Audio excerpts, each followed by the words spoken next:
భద్రాద్రి కొత్తగూడెం జిల్లా పోలీసు అధికారుల ఎదుట మావోయిస్టు పార్టీకి చెందిన 86 మంది సభ్యులు లొంగిపోయారు.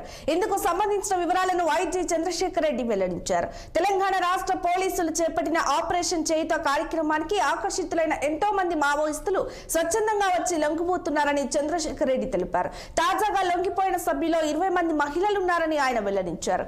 లొంగిపోయిన ప్రతి మావోయిస్టుకు 25,000 రూపాయల చెక్కును అందజేసినట్లు తెలిపారు. అలాగే గత 4 నెలల్లో జిల్లా వ్యాప్తంగా 66 మంది మావోయిస్టులను అరెస్టు చేయగా మరో 203 మంది సభ్యులు లొంగిపోయారని తెలిపారు ఐజీ చంద్రశేఖర్ రెడ్డి.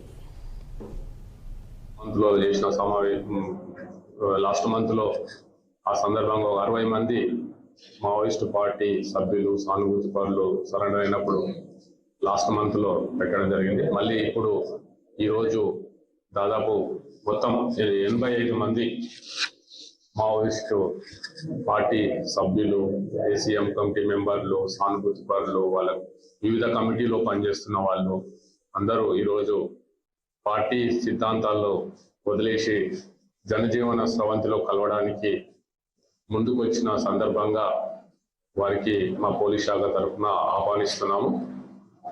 ఈరోజు సమావేశంలో కొత్తగూడెం ఎస్పీ రోహిత్ గారు, ఇంకా ములుగు ఏఎస్పీ శివం ఉపాధ్యాయ, మా ప్రొఫెషనరీ ఐపీఎస్ అధికారి ఋత్విక్ సాయి గారు, ఇంకా మన సిఆర్పిఎఫ్ కమాండెంట్ కమల్ వీర్ గారు, శ్రీ కమాండెంట్ ప్రీత గారు, హిమాంశు గారు, వీళ్ళందరూ ఈరోజు సమావేశంలో పాల్గొంటున్నారు. ఈరోజు లాస్ట్ మంతే చెప్పడం జరిగింది సందర్భంగా అందరికీ మావోయిస్టు మహిళలకు